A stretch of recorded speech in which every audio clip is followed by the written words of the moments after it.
Bonjour la belle diaspora, bonjour tout le monde, j'espère que vous vous portez bien. Je me porte très bien aujourd'hui.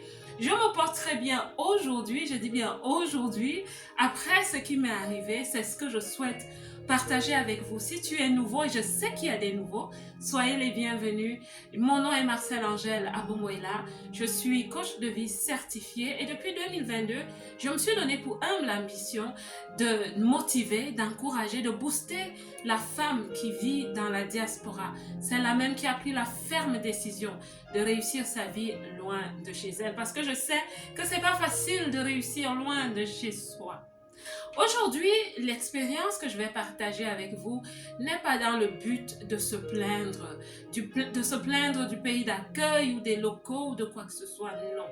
C'est une expérience que je souhaite partager parce que je me suis souvenu que dans la diaspora, il y a sûrement des personnes qui sont encore vulnérables, peut-être des personnes qui traînent encore certaines blessures, que quand elles vivent certaines situations, cela ne les aide pas à avancer, au contraire. Donc, qu'est-ce qui m'est arrivé aujourd'hui? Voilà. Depuis quelque temps, je vis une situation avec une certaine banque dont je tairai le nom. Ça fait de très longs mois que cette banque se dit qu'elle peut franchir des limites et utiliser mes finances et me pénaliser comme elle le veut, comme elle le souhaite. Nous avons eu des échanges, j'ai envoyé des mails, j'ai appelé parfois, mais j'ai l'impression qu'ils boudent carrément de me faire justice eux-mêmes. Je décide donc maintenant de vouloir intenter une action en justice, enfin, chercher de l'aide légale pour être un peu plus poli. Je décide maintenant de chercher une aide légale. J'étais assise donc chez moi aujourd'hui et j'ai commencé à regarder sur Internet quels sont les avocats, quel avocat peut vraiment m'aider, quel avocat a le cran et la niaque pour affronter une compagnie bancaire. Je tombe sur ces avocats, c'est un cabinet d'avocats, ils sont en ligne mais ils sont aussi physiquement installés quelque part à La Haye ici aux Pays-Bas. Je tombe sur eux et je me dis, oh waouh, je sais que j'ai souvent aimé simplement regarder leur local parce qu'ils sont établis quelque part non loin du quartier des ambassades et je me dis que c'est une belle location et que ça parle aussi peut-être de la qualité de leur service, de leur excellence, de leur attitude, leur aptitude et leur altitude à pouvoir se lever contre certaines institutions. Alors je me dis, je vais les appeler. Je prends mon téléphone, je les appelle et je tombe visiblement sur la standardiste. Je lui parle, je lui dis pourquoi est-ce que j'appelle et je souhaite qu'elle me mette en contact avec un avocat peut-être qui peut être approprié pour ce cas. Voici ce qu'elle me dit. Après m'avoir écouté, elle me dit, écoute, je vais plutôt te donner des numéros de téléphone. Je me dis, ok, on est sur le bon chemin. Je prends les numéros de téléphone et elle me dit, en fait, c'est des avocats pro deo, des avocats pro bono. Je lui dis, pourquoi est-ce que vous m'envoyez vers des avocats pro deo? Je vous ai appelé, je vous ai expliqué ma situation. Pourquoi est-ce que vous faites ce choix-là pour moi?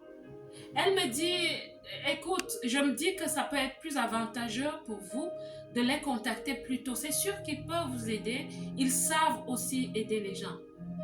Je lui dis, mais pourquoi est-ce que vous faites ce choix? Est-ce que vous pouvez vraiment m'expliquer pourquoi est-ce que moi je vous appelle et vous faites ce choix pour moi?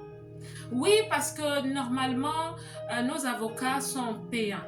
C'est-à-dire qu'on les paye à l'heure. Et alors que les pro bono, c'est des avocats qui sont parfois subventionnés. Donc, vous n'aurez peut-être pas à payer. Et je vous assure, j'étais estomaquée. J'étais dépassée.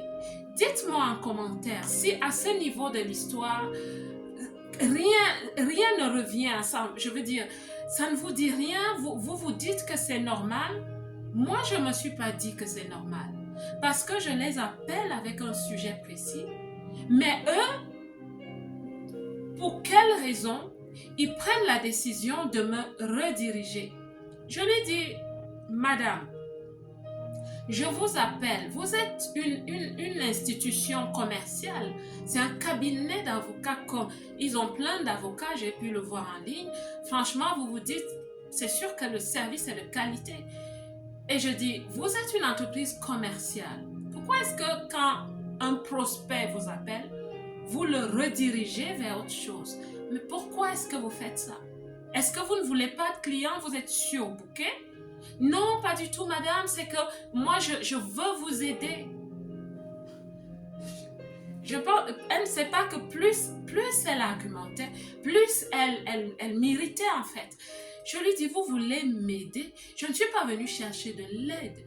Je vous appelle, j'ai regardé la cabine de votre cabinet d'avocat, j'ai regardé ce que vous faites, je sais ce que vous faites et c'est pas par hasard. Bref, à un moment donné, je lui ai dit, écoutez madame, j'ai compris ce que vous faites. Elle me dit, mais qu'est-ce que vous pensez que je suis en train de faire? Je lui dis, écoutez madame, nous ne nous sommes jamais rencontrés. Et vous ne me connaissez pas, je ne vous connais pas. Ça veut dire que vous ne m'avez jamais regardé. Tout ce que nous avons en commun, c'est le timbre de notre voix, c'est le son de notre voix et c'est notre accent. Et c'est tout ce que je suis en train de vous dire, qui nécessite l'accompagnement d'un avocat, mais ça apparemment c'est mis de côté.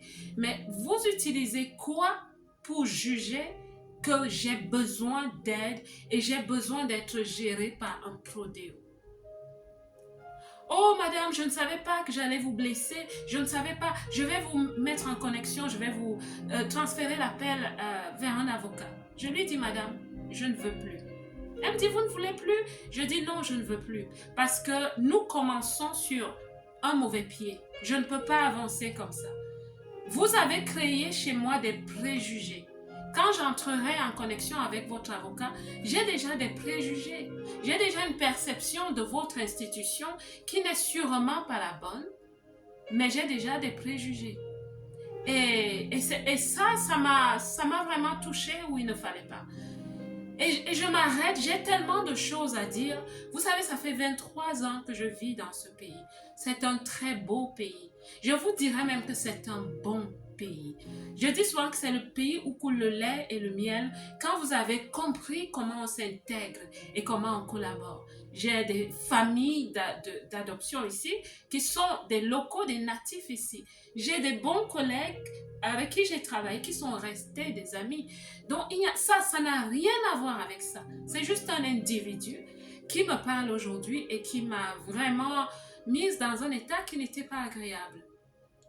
Et donc, mes belles, vous qui m'écoutez, vous vivez dans la diaspora. Je sais que plusieurs personnes rencontrent ce genre de situation. Vous allez me dire, mais c'était quoi la situation? Ma belle, quelqu'un ne te connaît pas. Et je lui ai fait la remarque, je lui ai dit, je parle néerlandais, j'avoue que en tant qu'étrangère, je parle avec un accent. Et quand je suis arrivée ici, j'ai fait tout ce que j'ai pu pour faire un diplôme d'État en langue néerlandaise. Donc, je parle quand même couramment le néerlandais, mais j'ai un accent.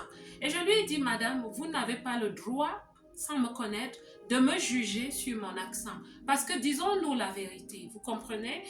C'est de ça qu'il s'agissait et beaucoup d'étrangers vivent ce genre de choses. Alors, ma belle, moi, je vais te donner des conseils parce qu'on s'est séparés même en riant, en fait, à la fin. Parce que je crois qu'elle a compris que elle a fait une erreur. Elle a fait une erreur. Et que, à la fin, je lui ai dit, écoutez, madame, ne faites plus jamais cela à quelqu'un. Si quelqu'un vous appelle pour demander des services, faites votre devoir. Transférez l'appel à un avocat, à un juriste qui va déterminer si cette personne est dans la capacité de recevoir leur service ou pas. C'est pas à vous de vous tenir à la barrière, à la guérite et de dire aux gens, toi, tu es bon pour le pro bono. Le pro bono, c'est pas mauvais. Je fais beaucoup de pro bono en tant que coach, c'est vrai, mais je décide de le faire quand je constate que quelqu'un n'a pas les moyens de payer une session ou appartenir à un groupe que je suis en train de coacher. C'est une bonne chose, mais tu ne détermines pas ça pour moi. Ça veut dire que tu me places à un endroit dans une zone que toi, tu as déterminée. Enfin, Quand je dis toi, c'est pas toi, ma belle. C'est un toi informel. Donc, c'est ce que je vais te dire, ma belle. Quand tu as affaire à ce genre de personnes, ne généralise pas. La première chose que tu dois faire, c'est de ne pas être émotionnel, de ne pas être émotif ni réactif. Ne laisse pas tes émotions te contrôler, pas du tout. La deuxième chose que je te conseille absolument à faire, c'est de parler, parce que c'est ce que j'ai fait. J'ai fait ce que j'ai appris à faire ici. Utiliser une communication qui est transparente, qui est proactive et qui est factuelle. Utilise la communication et utilise les faits. Parle des faits. Dis à la dame ou à cette personne, je suis venu vers vous, voici ce que je voulais, voici ce que vous avez fait et voici le résultat que ça nous apporte. Et c'est comme ça que j'ai raisonné avec elle. Sois factuel, communique sans émotion. Je t'assure, ça va bien se passer à la fin. Je suis partie de là sans me sentir rabaissée, pas du tout, parce que je pense que j'ai rétabli l'homéostasie. J'ai rétabli l'équilibre et à la fin, elle s'est excusée et je crois qu'elle a retenu mon conseil de ne plus jamais faire ça à qui que ce soit. Donc, je voulais partager ça avec toi aujourd'hui. Et écoutez, ma belle, quand on vit dans la diaspora, on fait face à ce genre de choses. Mais maintenant, quand on n'est pas encore passé par une certaine transformation personnelle, oui, ça ajoute des blessures. Ça pousse les gens au repli. Parce que là, on se dit, soit cette société n'est pas prête pour moi, soit je ne suis pas prête pour cette société. Mais nous devons faire l'alignement. Nous devons travailler sur nous. Nous devons travailler sur notre identité et c'est ce que je voulais partager avec toi. Laisse-moi des commentaires, ça me ferait plaisir de savoir ce que toi tu penses de cette expérience. Est-ce que j'ai exagéré? Et puis je vous encourage franchement à me laisser des commentaires. Mettez un pouce. Si vous êtes des VIP, je ne sais même pas qui a laissé le pouce, mais ça m'encourage beaucoup parce qu'en ce moment, quand j'ouvre mes vidéos sur mon téléphone, je vois que les commentaires sont restreints. Je ne sais pas pourquoi YouTube a fait ça, mais je pense aussi que vous pouvez aider la chaîne. Si vous souhaitez toujours avoir ces messages, vous pouvez aider la chaîne. Écoute ma belle, je te souhaite de réussir dans la diaspora. Je te souhaite d'être alerte, active, proactive, même assertive quand il le faut. Pour moi, ça s'est bien passé aujourd'hui et je souhaite que pour toi, ça se passe aussi bien. Écoute la belle diaspora. Que Dieu vous bénisse. Je vous aime.